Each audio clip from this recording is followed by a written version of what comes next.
경건한 예배를 위하여 핸드폰 전원을 끄거나 진동으로 해주시기 바랍니다. 다 함께 일어나셔서 성령과 진리로 부활 후 넷째 주일 예배를 하나님께 드리시겠습니다.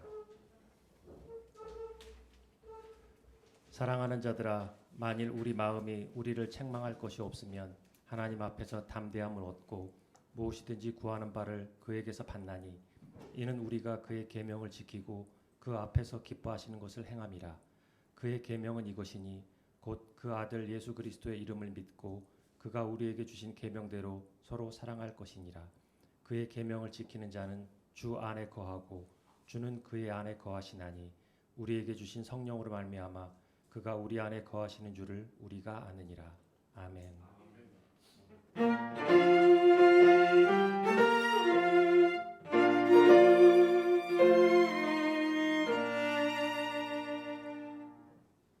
사랑의 하나님, 저희들이 무엇이길래 구분하여 하나님의 자녀로 삼아주셔서 예배의 자리로 불러주심을 감사합니다.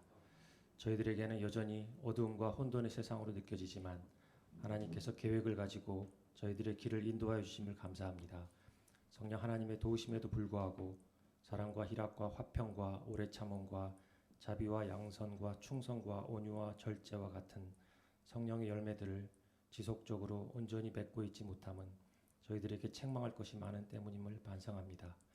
성급하고 이기적이며 돈과 명예와 같은 헛된 영광의 노예 상태일 때가 많습니다. 하나님의 능력으로 세상적인 것에서 풀려나 진정한 자유의 삶을 누리기를 소망합니다. 하나님이 기뻐하실 일들을 의무로 행하는 것이 아니라 권리로 행하며 그 가운데서 저희도 기쁨을 함께 누릴 수 있기를 소망합니다. 말씀대로 예수 그리스도의 이름을 믿고 우리에게 주신 계명대로 서로 사랑하기를 더욱 힘쓰기를 소망하오니 성령 하나님이 함께하여 주옵소서. 여러 가지 이유로 오늘 이 자리에 함께하지 못하는 지체들과도 성령 하나님이 함께하셔서 하나님의 마음을 느낄 수 있게 하옵소서. 예수님의 이름으로 기도드리며 이제는 주님께서 가르쳐 주신 기도를 함께 드리오니 하늘에 계신 우리 아버지여, 이름이 거룩히 여김을 받으시오며 나라가 임하옵시며 뜻이 하늘에서 이루어진 것 같이 땅에서도 이루어지이다. 오늘날 우리에게 일용할 양식을 주옵시고 우리가 우리에게 죄 지은 자를 사하여 준 것 같이 우리 죄를 사하여 주시옵고 우리를 시험에 들게 하지 마옵시고 다만 악에서 구하옵소서. 나라와 권세와 영광이 아버지께 영원히 있사옵나이다. 아멘.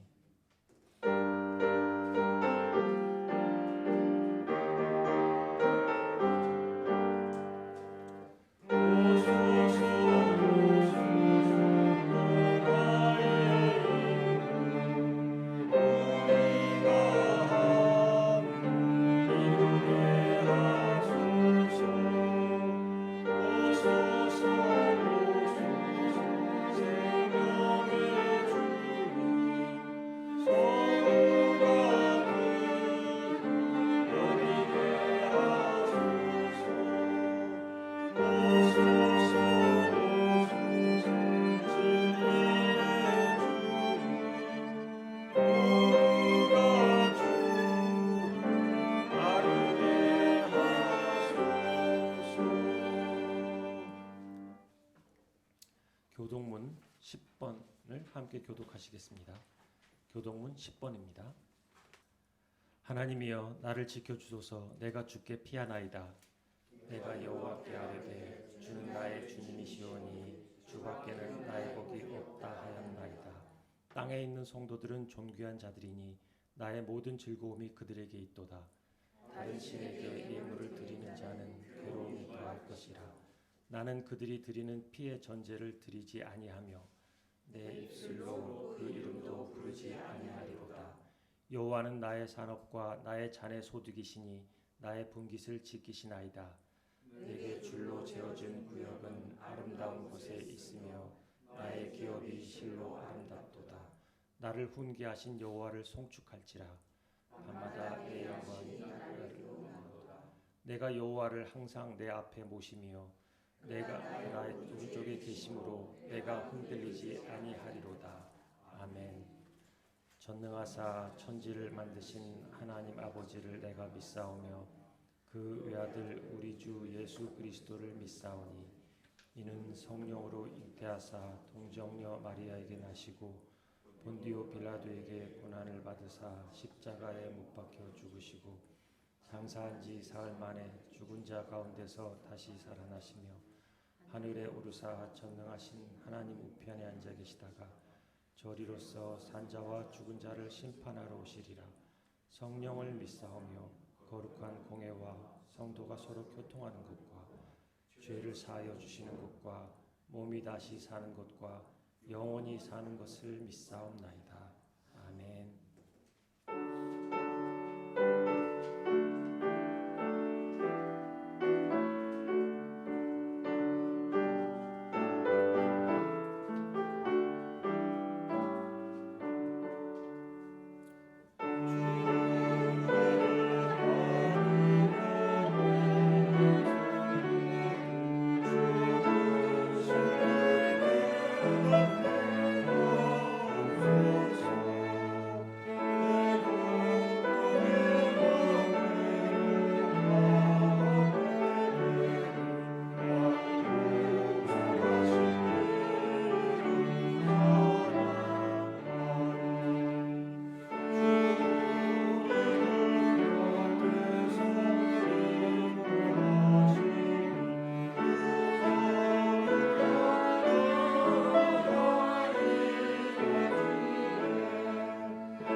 오늘도 우리와 함께 하시고 우리를 지키시는 주님, 봄날 화려하게 피고 지는 꽃들과 함께 즐거우면서도 변덕스러운 날씨와 짧아진 봄 앞에 주님이 주신 자연을 소중히 여기지 못한 우리의 자세를 반성하게 됩니다.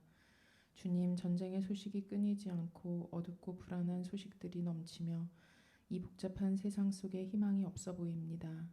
하지만 아직 세상엔 따뜻하고 아름다운 소망의 소식들이 있음을 압니다.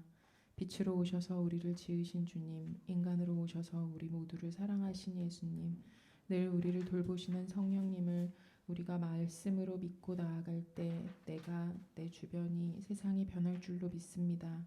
그리고 오름교회가 그 복음의 소망의 시작이 되기를 간절히 기도합니다. 우리는 하나님을 믿으면서 늘 무탈하고 윤택하기를 기도하고 또 그것이 이루어져야 감사합니다. 힘들고 어려운 상황에도 감사할 줄 아는 믿음을 허락해 주시고 무너지고 쓰러질 때도 주님을 붙들고 일어서는 우리가 되게 하여 주시옵소서. 우물음 가족을 위해 기도합니다. 서로를 위해 기도하는 공동체가 있어 감사합니다. 각 가정의 어려움을 주님이 낱낱이 아시오니 주님께서 그 마음을 위로하여 주시고 광야를 걷는 분들에게 불기둥과 구름기둥을 주셔서 길을 잃지 않고 약속의 땅으로 이르게 도와주시기를 간구합니다. 서로를 위해 기도를 더하며 마음과 위로를 더하며 함께 약속의 땅으로 걸어가는 주님 보시기 아름다운 공동체가 되게 하여 주시옵소서. 예배를 준비하는 손길들을 기억하여 주시고 말씀을 전하는 목사님의 영육간의 강건함을 허락하여 주시기를 기도합니다. 주님, 언제나 어디서나 우리와 함께 계심을 믿습니다. 그리고 이 모든 상황에도 감사합니다. 이 모든 말씀 우리 주 예수 그리스도의 이름으로 기도드렸습니다.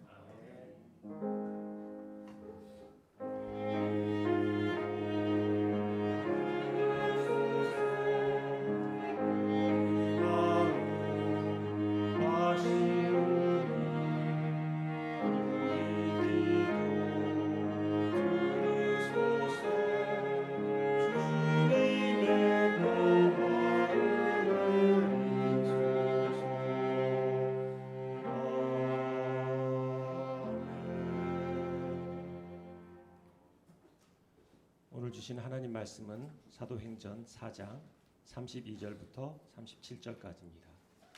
사도행전 4장 32절부터 37절까지입니다. 신약성경 193쪽입니다. 제가 봉독하겠습니다. 믿는 무리가 한 마음과 한 뜻이 되어 모든 물건을 서로 통용하고 자기 재물을 조금이라도 자기 것이라 하는 이가 하나도 없더라. 사도들이 큰 권능으로 주 예수의 부활을 증언하니 우리가 큰 은혜를 받아 그 중에 가난한 사람이 없으니 이는 밭과 집 있는 자는 팔아 그 판 것의 값을 가져다가 사도들의 발 앞에 두매 그들이 각 사람의 필요를 따라 나누어 줌이라. 구브로에서 난 레위족 사람이 있으니 이름은 요셉이라. 사도들이 일컬어 바나바라 번역하면 위로의 아들이라 하니 그가 밭이 있음에 팔아 그 값을 가지고 사도들의 발 앞에 두니라. 아멘. 주의 말씀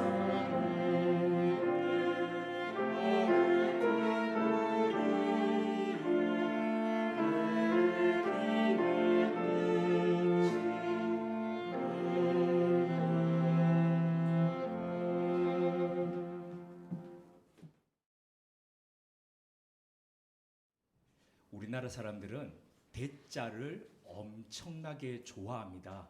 큰 대자요. 그래서 사람 이름이나 건물명 또는 회사 이름 속에 이 대자 넣기를 좋아합니다. 이뿐만 아니라 여러 곳에 보면 이 큰 대자 또는 큰 태자를 많이 사용합니다. 서울을 관통하는 한강을 보면은 강남과 강북을 연결하는 다리들이 건설되어 있습니다. 지금 현재 총 32개가 사람들이 이용하고 있는데 가장 상류 쪽에 팔당대교로부터 가장 하류 쪽에 김포대교에 이르기까지 다 대자를 사용합니다. 유독 3개를 제외하고요.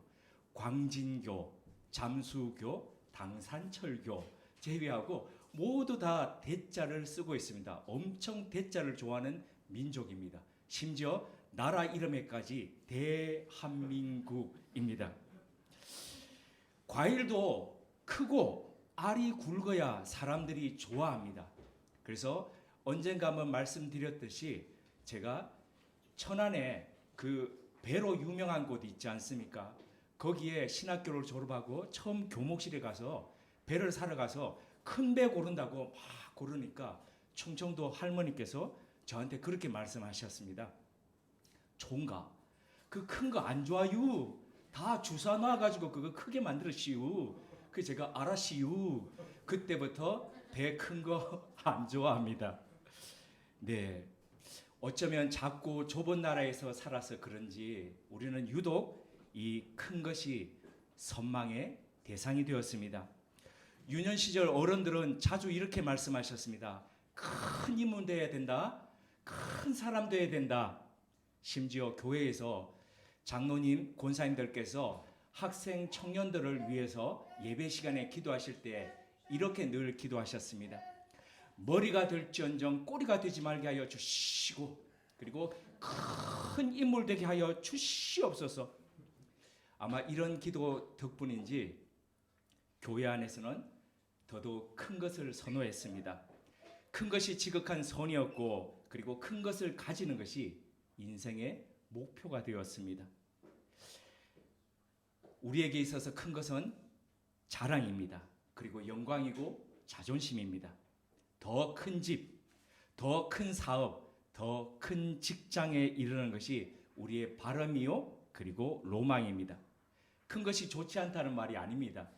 본질을 추구해야 될 교회조차도 이 큰 것에 함몰되어 있다는 것입니다. 교회 안에서 큰 것은 아름다웠고 선한 것입니다. 그리고 하나님이 함께 해주셔서 일어난 증거가 바로 이 큰 것입니다. 그러다 보니 큰 믿음 가지고 큰 그릇이 되고 그리고 크게 성공하는 것이 믿음 좋음의 이 공식이 되었습니다. 교회 모임들이 노회나 아니면 시찰의 모임들에 가면은 다 큰 교회 손으로 다 이렇게 사람들이 대접받습니다. 저는 엄청 대접받는 줄 아시죠? 네. 그래서인지 대부분의 교인들도 큰 교회를 선호하고 그런 교회 담임을 자랑합니다. 작은 교회 교인들은 어느 교회 다니세요? 그러면은 이게 설명이 필요합니다. 특히 우리처럼 다 사전에 없는 단어, 조합된 단어를 가지고 한 교회는 더더욱 이름조차도 설명을 해야 됩니다. 만약에 우리가 압구정에 요 옆에 있는 어느 교회처럼 그런 교회였다 규모가 그러면 아마 사람들은 따로 이 설명이 필요하지 않을 겁니다. 그 교회예요. 그러겠죠. 그래서 늘 이렇게 설명이 필요한 곳엔 주눅이 듭니다. 교회의 크기가 영성의 크기와 신앙의 성숙도를 말해주는 것처럼 그렇게 인식이 됩니다. 그렇다면 신앙에 있어서 큰 것, 위대함이라고 하는 것은 어떤 것일까요? 이 세상에 교회의 원형이라고 하는 것이 있습니다. 그 교회의 원형, The Original Type이라고 하는 것, 그것은 바로 오늘 본문에 있는 이 초기 교회의 모습입니다. 그래서 지난 2000년 동안 교회가 길을 잃고 어느 곳으로 가야 될지 모를 때에 혹은 타락했을 때에 그 교회가 나아가야 될 길을 제시해주고 교회의 모습을 보여주었던 것이 길잡이가 되었던 것이 바로 오늘 본문 속에 있습니다. 오늘 본문 속에 있는 이 초기 교회는 우리가 추구해야 할 크기 또는 위대함 그 방향성을 보여주고 있습니다. 첫째, 한 마음과 한 뜻이 되는 것이 큰 것, 위대함이라고 이야기합니다. 32절에 믿는 무리가 한 마음과 한 뜻이 되었다라고 증거합니다. 사람이 100명 모이면 100명의 마음과 100개의 뜻이 있다고 합니다. 각인각색인 거죠. 때로는 자기 마음도 아침과 저녁에 달라집니다. 그런데 다른 사람들과 더불어서 한 마음을 가지고 한 뜻을 가지고 살아간다는 것이 이게 가능한 일입니까? 가능하지 않습니다. 근데도 이 일이 일어났다는 겁니다. 32절의 앞부분 보면요. 믿는 무리가 한 마음과 한 뜻이 되었다라고 하는데 이것을 좀 더 본래의 의미에 맞게 재번역해 보면 믿는 사람들이 한 마음과 한 영혼이 되었다라는 것입니다. 이 말은 논쟁점에 있어서 서로 갈릴 때에 함께 합의에 이르렀다라는 것을 의미하기도 하지만 그것보다도 더 포괄적으로 나아가서 상대방의 필요를 나의 필요처럼 여겼다. 상대방이 모자라는 것, 상대방이 결핍된 것이 나의 결핍된 것처럼 그렇게 여겼다. 이런 뜻입니다. 그래서 그 결과 32절 후반부에 보면은 모든 물건을 서로 통용하고 자기 재산을 조금이라도 자기 것이라고 주장하지 않는 그런 일이 일어나게 되었다는 거죠. 사유재산을 가지고 더 큰 부를 축적해 가는 것이 자본주의 사회에서의 목표입니다. 잉여라는 것은 다음을 위한 축적해야 될 내일을 위한 당연한 것이 바로 이 자본주의 사회에서의 룰입니다. 그런데 이 속에서 어떻게 축적된 그 잉여를 자기 것으로 더 투자하고 투자하지 않고 어떻게 남을 위해서 그렇게 내주는 일이 가능하겠습니까? 말도 안 되는 일이라는 거죠. 근데 이 말도 안 되는 일이 일어날 것이라는 것을 에스겔서 36장 26절이 이렇게 예언했습니다. 에스겔서 36장 26절입니다. 또 새 영을 너희 속에 두고 새 마음을 너에게 주되 너희 육신에서 굳은 마음을 제하고 부드러운 마음을 줄 것이며 불과 얼마 전까지 예수님과 함께 생활했고 며칠 전에는 그분의 영으로 가득 채워졌던 그것을 경험했던 교우들의 마음속에 새로운 영이 임재했습니다. 보혜사 성령님입니다. 그 성령님이 각 사람 마음속에 역사하다 보니까 새 마음으로 하나가 되었습니다. 딱딱하고 거칠어서 변화를 전혀 모르든 변화를 아니 거부하든 제가 왜 가끔씩 이런 말씀 드리지 않습니까? 나이가 드시면은 놀라운 능력을 보유하게 되신다고요. 그게 뭡니까? 복원력입니다. 싹 핸들을 돌렸다가 탁 나오면 그대로 돌아가듯이 놀라운 복원력이요. 은혜 받을 때에 눈물 콧물 흘리면서 믿습니다. 그리고 막 그대로 살겠다 그러는데 집에만 가면 싹 돌아서는 놀라운 복원력이 어른들 가운데는 있습니다. 그 은사입니다. 은사. 그런데 그 은사를 이 새로운 마음이 들어오면서 싹 녹이는 겁니다. 굳어서 도저히 바뀔 것 같지 않던 딱딱한 마음들이 바뀌어집니다. 갈라집니다. 엎어진다는 거죠. 그래서 오래된 밭이 기경되듯이 묵정밭같이 오래도록 방치되었던 그 밭들이 밑에서부터 갈려지고 뒤엎어져서 새로운 씨앗이 날 수 있는 그런 토양이 되듯이 그렇게 됐다는 겁니다. 부드러운 마음이 자리하게 됐다는 거죠. 성령님께서 하신 일이라는 겁니다. 누가복음 18장에 보면 젊은데 아니 뭘 어떻게 했기에 젊을 때부터 부자였던 이 청년 공무원의 이야기가 나옵니다. 어느 날 예수님을 찾아왔습니다. 그래서 어떻게 하면 영생을 얻을 수 있는지에 대해서 질문했죠. 그때 예수님께서 이웃 사랑과 하나님 사랑으로 대표되는 십계명에 대해서 말씀하셨습니다. 그러니까 이 젊은 공무원이 그거 내가 어렸을부터 다 지켰는데요 라고 이야기했죠. 그때 예수님께서 그를 사랑하셔서 이렇게 말씀하셨습니다. 너에게 한 가지 부족한 것이 있다. 네가 가진 것을 다 팔아서 가난한 이들에게 나누어 주고 너는 나를 따르라. 그런데 그 공무원이 엄청나게 재산이 많아서 근심하면서 울면서 돌아갔다라고 성경은 증거하고 있습니다.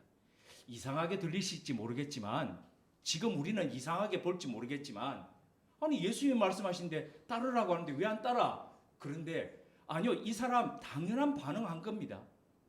자본주의 사회 속에서 아니 내세를 위해서 모든 것 다 내려놓고 나만 따르라 그러면 따르겠습니까? 사람들이 이상하다 그러지 않겠습니까? 지극히도 정상적인 반응을 이 청년은 한 겁니다.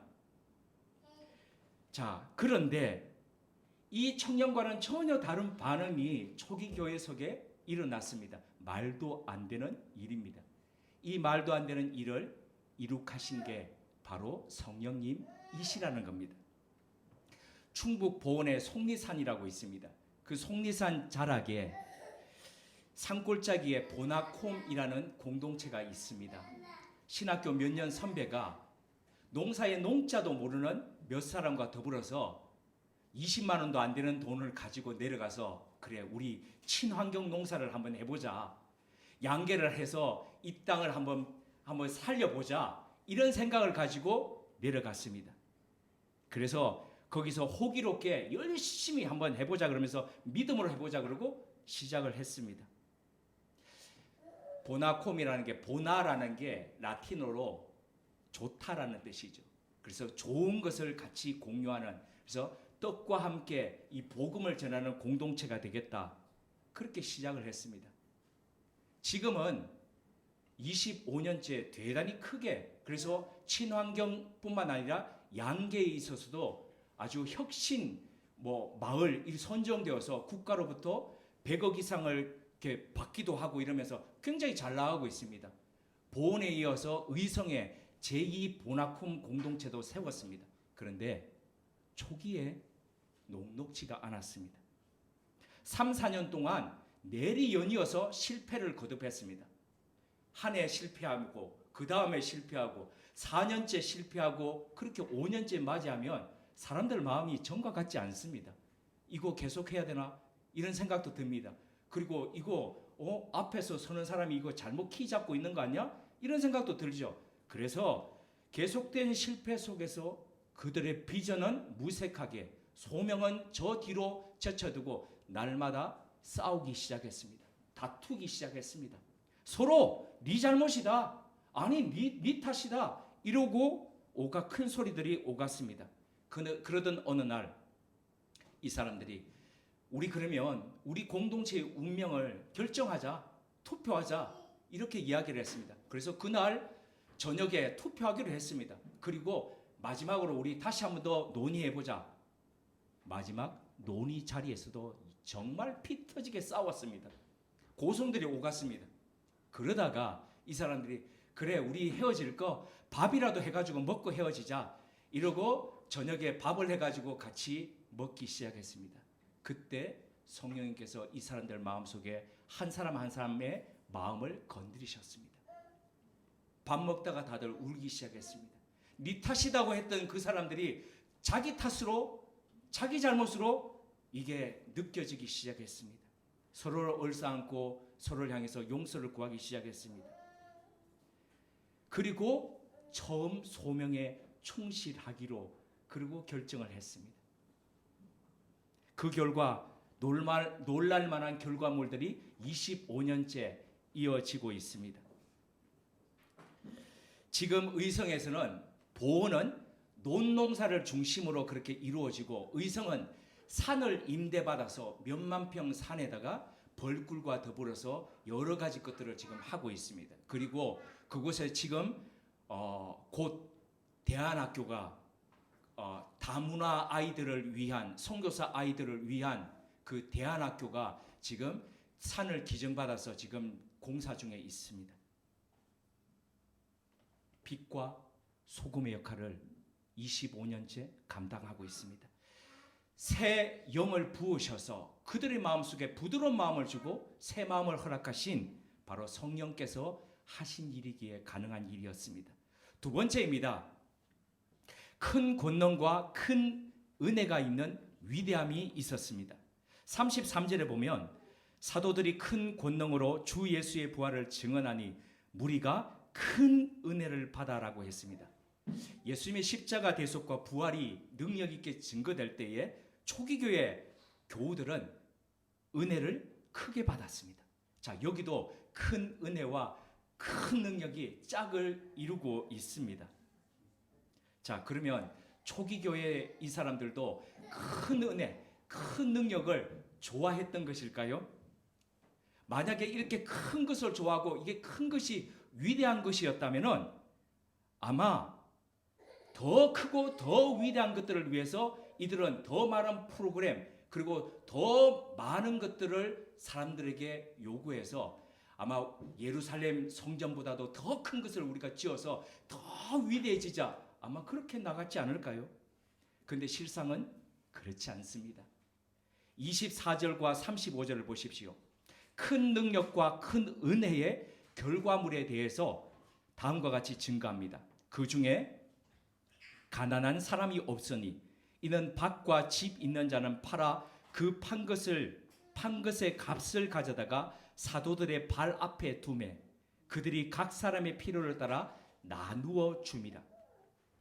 앞서 32절에 자신의 것을 서로 같이 공유하는 통용하는 것을 지금은 넘어서서 아예 자신의 가진 재산을 다 팔아서 사도들에게 전해 주었습니다.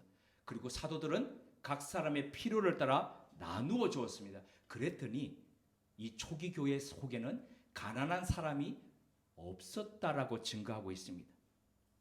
초기 교회 교우들은 더 크고 더 위대하게 자신의 몸집을 불리는 일에 더 투자하지 않았습니다. 화려하게 꾸미는데 에너지를 쏟지 않았습니다. 필요를 따라 나누어 주기 위해서 자신의 소유를 내어 놓았습니다. 큰 능력, 큰 은혜 이후에 오히려 자신들은 줄어들고 작아졌습니다. 이것이 바로 큰 능력을 경험하고 큰 은혜를 받은 우리 신앙의 선배들이 했던 위대함입니다. 이것은 또한 초기 교회 교우들이 목적을 어디에 두고 있었는지, 소망을 무엇에 두고 있었는지를 보여주는 장면입니다. 그들의 목적과 소망은 바로 예수 그리스도의 십자가와 부활이었습니다. 또한 그 부활의 첫 열매가 되신 예수 그리스도처럼 나도 이 땅을 떠나서 언젠가 이 잠자던 영혼이 새롭게 다시 깨어나는 부활을 경험하게 될 것이라는 그 소망 가운데서 그들의 삶을 살았습니다. 그렇기에 땅의 재산은 필요를 따라서 쓰기 위해서 있는 것이지 재산을 증식해서 그렇게 살아가기 위한 그런 것이라고 생각지 않았습니다. 필요한 사람을 위해서 나누고 쓰는 것, 바로 그것이 그들의 기쁨이 된 이유입니다. 그래서 자신의 것을 팔아서 신앙 공동체의 형제와 자매를 위해서 드렸습니다. 교회 안에만 오면은 이러지 않습니까? 형제님, 자매님. 우리는 잘 그러지 않는데 2주 전에 제가 양평에 있는 모세골 갔다라고 말씀드렸지 않습니까?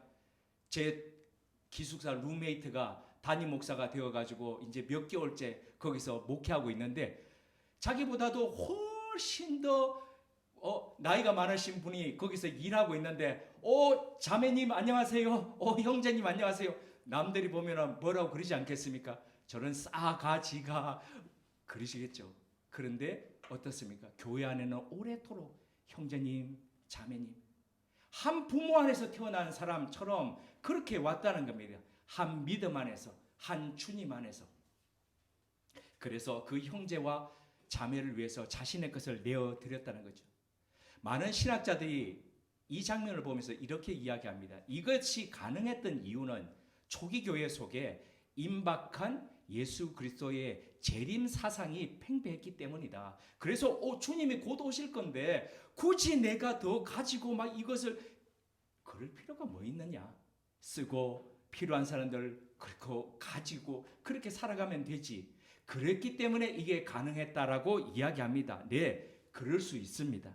하지만 그럼에도 불구하고 우리는 초기 교회 속에 이 사람들이 우리의 신앙의 선배들이 무엇에 더 우선순위를 두고 무엇에 더 무게를 두고 살아갔는지 그것을 볼 필요가 있다는 겁니다. 그분들은 철저하게 하나님 나라를 바라보면서 예수 그리스도가 다시 오신다는 이 재림 마라나타 사상으로 그들의 삶을 살았습니다. 그 결과 그들의 마음을 흔들리는 곳에 두지 않고 흔들리지 않는 그분께 고정하면서 표대를 예수 그리스도에게 두면서 살아갔다는 겁니다. 그 결과 내게 있는 것이 내 것이라 그러지 않고 형제와 자매의 필요를 위해서 나눌 수 있었다는 겁니다. 그것이 바로 예수님께서 마태복음 6장 19절에서 24절에 말씀하셨던 너의 보물을 이 땅에 쌓지 말고 하늘의 창고에 두라는 바로 그 말씀의 실행판이었던 겁니다. 우리가 살아가는 이 땅에서의 삶은 예수님께서 오시는 날을 기다리는 시간입니다. 주님의 말씀을 따라 살면서 등불에 불을 밝히면서 살아가는 그 시간인 거죠. 이것을 우리가 인정한다면 그리고 진심으로 믿는다면 우리의 시선은 안이 아니라 밖을 향해야 된다는 겁니다. 우리의 목표는 크고자 하는 것이 아니라 오히려 주변을 일으키기 위해서 우리가 작아지고 우리가 낮아지는 그 길로 가야 된다는 겁니다. 우리의 필요를 채우는 것 이상을 넘어서서 다른 이들의 필요를 채워줄 줄 아는 바로 그런 신앙 공동체로 나아가야 된다는 것이죠. 세 번째입니다. 위로의 사람들이 채워지는 것이 바로 이 초기 교회의 위대함이었습니다. 사도행전을 기록했던 의사 누가는 큰 능력과 큰 은혜가 임한 초기 교회의 이 역사적 사건들에 대해서 들려주면서 한 사람을 지금 부각시키고 있습니다.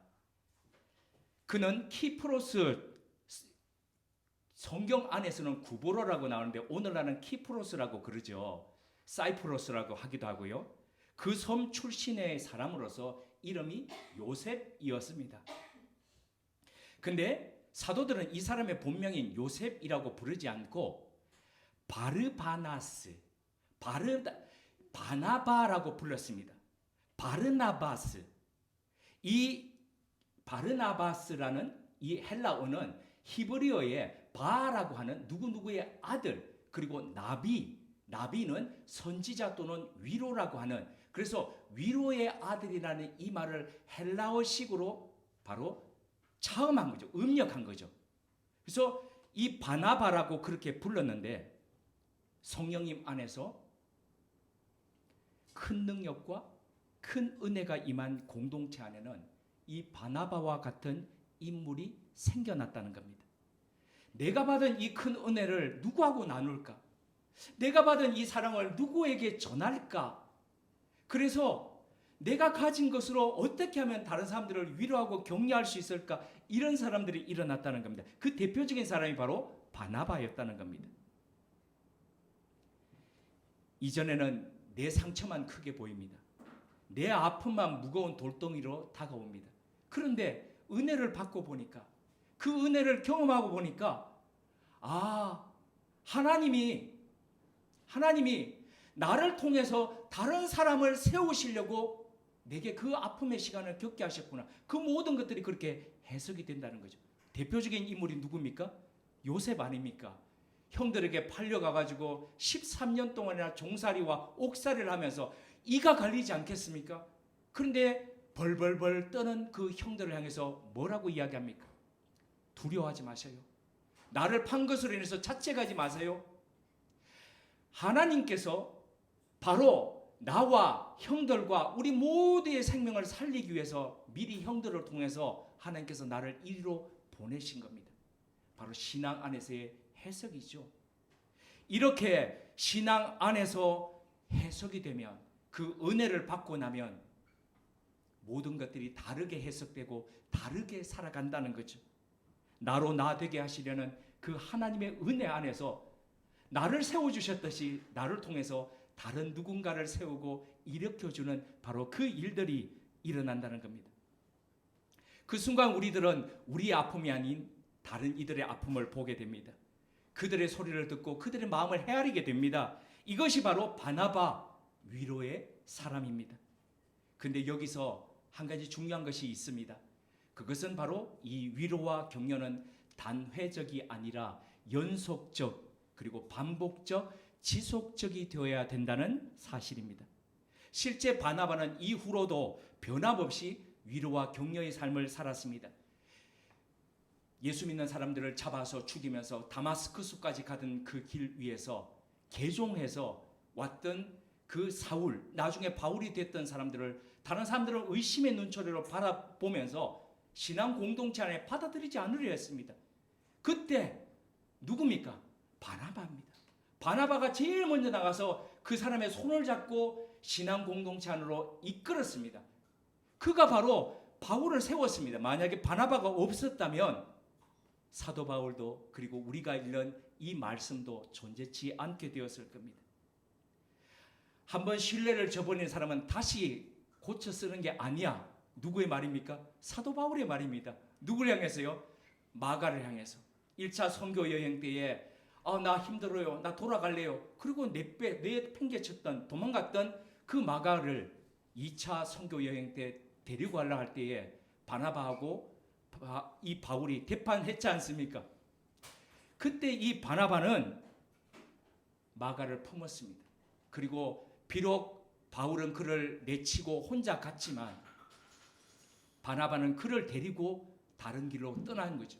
만약 이 바나바가 없었다면 마가는 신앙 안에서 다시 세워지기 어려웠을 테이고, 그리고 우리가 읽는 아주 간결하고도 선명한 가장 첫 번째의 복음이었던 마가복음은 우리가 만날 수 없었을지도 모릅니다. 어떤 이들은 위대함에 이르는 세 가지 길이 있다라고 이야기합니다. 세 가지가 필요하다는 거죠. 가장 세 번째가 속도, 그리고 두 번째가 방향이라고 이야기합니다. 그리고 무엇보다도 가장 필요한 첫 번째는 크기라고 이야기합니다. 크기가 있으면 큰 것, 그러니까 큰 비전이 있으면 그것을 향해서 방향도 정해지고 속도도 덩달아서 이어진다라고 그렇게 말합니다. 일반적인 개념, 세속적인 경영의 관점에서 보자면 당연합니다. 그래야죠. 큰 비전 하에서 방향도 정해지고 그리고 속도도 붙습니다. 하지만 믿음의 세계 안에서 위대함에 이르는 길은 그렇지 않습니다. 끊임없이 위대하신 주님 안에 거하는 것입니다. 그래서 그 주님의 마음에 물들어 주님의 생각에 동의가 되고 주님의 생각에 동화가 되어서 이 땅 가운데 구석진 자리에서 내가 커지기보다는 오히려 작아지면서 바나바, 위로의 사람으로 그렇게 서가는 것입니다. 많은 사람들이 위대해지기를 꿈꿉니다. 교회에서도 큰 것, 위대함은 자주 강조됩니다. 그런데 막상 그 위대함이 무엇이냐고 물으면 선명하지 못합니다. 고대 그리스인들은 비극의 주역을 프로타고니스트라고 불렀습니다. 맨 앞이라는 프로토라는 이 말과 그리고 투쟁하다, 겨루다라고 하는 이 아곤의 합성어입니다. 그래서 맨 앞에서 어떤 일어나는 일들에 늘 투쟁하면서 살아가는 그 사람이 바로 이 프로타고니스트다. 또는 그렇게 투쟁해서 맨 앞에 자리에 있는 사람이 바로 이 프로타고니스트라고 이야기를 합니다. 인생의 주인이 되려면 죽음이 이르기까지, 그때가 되기까지 싸우는 것을, 투쟁하는 것을 멈추지 말아야 된다는 뜻이 바로 여기에 포함되어 있습니다. 나날이 자신을 이겨가면서 새로운 나를 건축해가는 일들은 쉽지 않습니다. 그런데 그 쉽지 않은 일을 한순간도 놓치지 않으면서 그렇게 걸어가는 것, 그게 바로 사람이 위대해지는 길이죠. 그 위대함은 더 가지기 위해서, 더 커지기 위해서, 더 막강해지기 위해서 하는 것이 아니라 그렇게 되고자 하는 자아를 이겨가는 것입니다. 남을 이겨가는 것이 아니라 그런 자아를 이겨가는 것. 그래서 그리스도 안에서 나는 날마다 죽노라 했던 그 사도 바울의 고백처럼, 그래서 내 영역, 내 능력의 한계를 나 스스로가 이렇게 그으면서 살아가는 것이 아니라 마더 테레사가 이야기했듯이 하나님의 손에 잡힌 몽땅 연필이 되어서 나는 비록 미약하고 나는 비록 보잘것없지만 그분의 손 안에서 그분의 손이 그으시는 대로 그어가는, 바로 움직이시는 대로 따라가는 바로 그 삶, 바로 그것이 위대한 길이라는 것이죠. 그때 우리 삶은 우리 죄를 대속하시기 위해서 십자가에서 달리신 예수님과 더 잇닿게 될 것입니다. 싱크율이 높아진다는 것이죠. 주님의 위대함과 성스러움은 나라는 세속 영역으로 점점 옮겨오면서 가장 이기적인 한 사람을 통해서 가장 이타적인 위로가 바로 구석진 자리, 그늘진 이 땅 가운데 그렇게 퍼지고 울려나가게 될 것입니다. 함께 기도드리겠습니다. 하나님, 큰 것을 좋아하고 더 많은 것을 추구하는 우리 안에 진정한 위대함이 무엇인지를 말씀해 주셔 감사드립니다. 2000년 긴 역사의 굴곡 속에서 교회와 그리스도인들이 길을 잃을 때마다 등불과 길잡이가 되게 해주셨던 그 말씀으로 오늘 우리를 일깨워 주셨습니다. 우리와 우리 교회가 한 마음과 한 뜻이 되는 위대함이 자리하게 역사해 주옵소서. 성령님이 역사하셔 새 마음으로 하나가 되어 굳은 마음이 사라지고 부드러운 마음들이 자리하게 해 주시옵소서. 우리 안에 큰 권능과 큰 은혜가 있는 위대함이 자리하게 해 주시옵소서. 우리의 시선은 아니라 밖으로, 우리의 목표는 크고자 하는 것이 아니라 오히려 더 낮아지고 더 작아지며 우리의 필요를 채우는 것을 넘어 다른 이들의 필요를 채우는 그리스도인으로 살게 하옵소서. 성령님 안에서 큰 능력과 큰 은혜를 누림으로 바나바와 같은 위로의 딸, 위로의 아들들이 무수히 일어나게 하옵소서. 내가 받은 큰 은혜로 누군가를 위로하며 받기보다 주기를 즐겨하는 교회 되어 이 안에는 진정한 나눔이 자리하게 해 주옵소서. 지속적인 위로의 사람으로 살아가는 동안 주님을 닮은 우리 삶으로 인해 이 시대에 바울이 세워지고 간결하면서도 힘있는 마가복음들이 기록되는 은혜가 있게 하옵소서. 예수님의 이름으로 기도드립니다. 아멘.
우리는 하나님의 큰 사랑과 은혜를 받은 사람들입니다.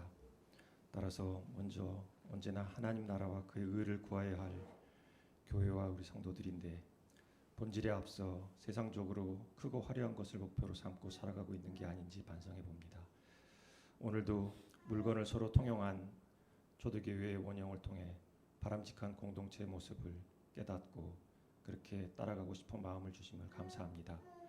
우리의 굳은 마음으로는 감당할 수 없으나 새 영과 새 마음을 주시는 성령 하나님의 능력에 의탁하면 불가능은 없을 것입니다. 말씀대로 예수 그리스도를 본받아 육체적 정욕과 탐심을 십자가에 못 박고 나보다 먼저 주변을 돌아보겠습니다. 말과 혀로만 사랑하지 말고 진실된 행동으로 담대하게 그래서 진정 위대한 길로 나아가기를 소망합니다. 성령의 열매들이 연속적, 반복적, 지속적으로 나타날 수 있도록 노력해야겠습니다. 우리의 부족함을 아시는 성령 하나님이 또 채워주실 것으로 믿고 감사하며 우리에게 주신 것의 일부를 정성스럽게 하나님께 올려드립니다. 하나님의 기뻐하시는 일에 쓰임받게 하시옵소서. 예수님의 이름으로 봉헌 기도드립니다. 아멘. 자, 앞뒤 좌우로 인사를 나누시겠습니다. 안녕하십니까.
우리 주 예수 그리스도의 은혜와 하나님 우리 아버지의 지극하신 사랑하심과 성령님의 감화하시고 교통케 하시는 역사가 더 크고자 하는 더 위대하고자 하는 세속적인 것에서부터 내려와 성령님 안에서 부드러운 마음을 가지고 이 땅에 위로의 아들로 위로의 딸로 복음을 살아가기로 다짐하고 결단하는 주님의 사람들과 우모름 교회 위에 지금부터 영원토록 함께 하시기를 축원하옵나이다.